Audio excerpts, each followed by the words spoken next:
All right, so let me explain a little bit about what you guys are seeing. Can you guys hear me back here? Let me explain a little bit about what you're seeing, and then I'm going to plug in our iPhone demo, which is a little bit more quote-unquote sexier. So down there you have a lab.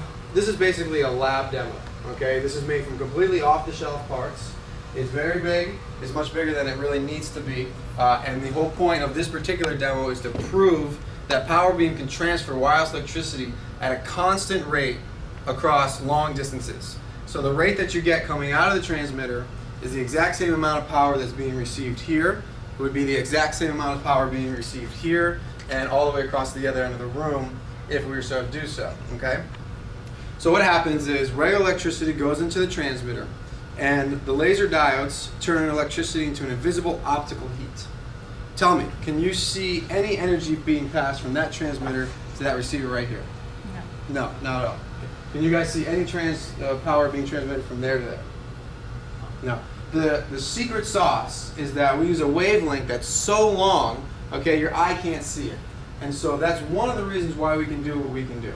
Now what I'm going to do is I'm going to use this special card here to show you the energy being transferred. And what's going to happen is it's going to become red as the phosphors are excited, okay? And the light is going to turn off. Ready? 1, 2, 3. Can you see that? And now and re-handshake, and boom. You now have light in the middle of a room with no outlet. Wait a minute. With no outlet, clear in sight. Okay? So what happens is this energy comes into this receiver.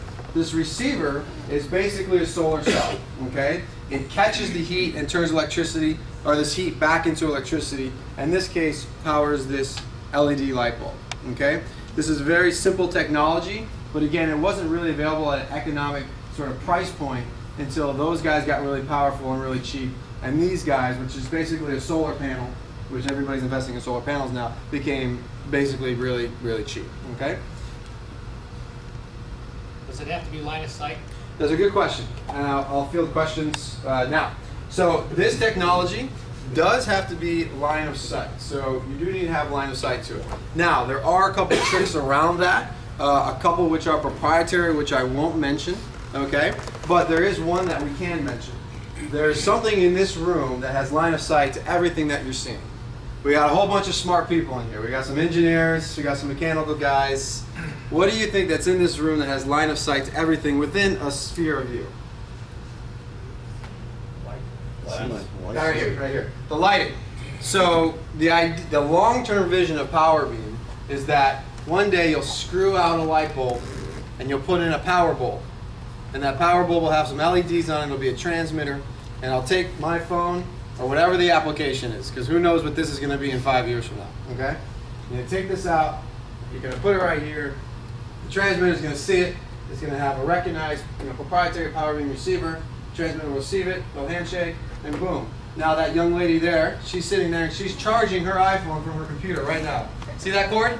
See that cord? Hopefully 5 to 10 years from now, all she'll have to do is take that out and put it right there. Does that make sense? That's the long-term vision of PowerBeam. In between, there's some proprietary stuff which I can't talk about, but there is a way to negotiate the line of sight situation so that you can receive it in any sphere. Okay? Does that answer your question, Paul? Great. So now what I'll do is I'm going to plug in this iPhone, and I'm just going to show you this iPhone, just because everybody likes to see the iPhone. Ashwin has an iPhone, so I had to bring one. Couldn't let Ashwin show me up there. So let me take this guy out. So again, this is just to prove that the technology works.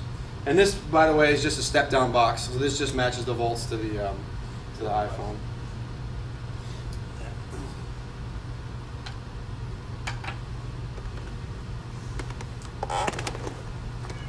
Did you hear it? All right, so unfortunately, I don't know, for some reason this thing is weird. It doesn't show the actual, the usual thing. But you guys can see, can you see it being charged, the top left battery? Is there the charger?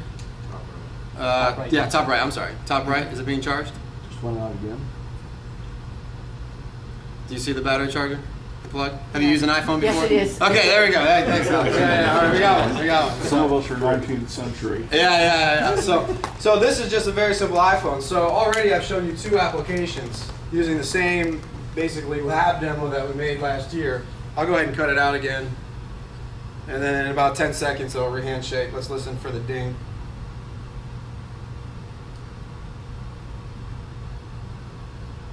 There we go. So it re-handshakes again. So with one lab demo, we showed you two different applications. So let me just reiterate again. This is a lab demo. It's big, it's bulky, it's off the shelf. And it also does not contain PowerBeam's patented safety system. So now, what did I tell you guys before? I told you that you can't see it. I'm literally looking at this gentleman, I can't see anything, right? This particular demo does not have our patented safety system.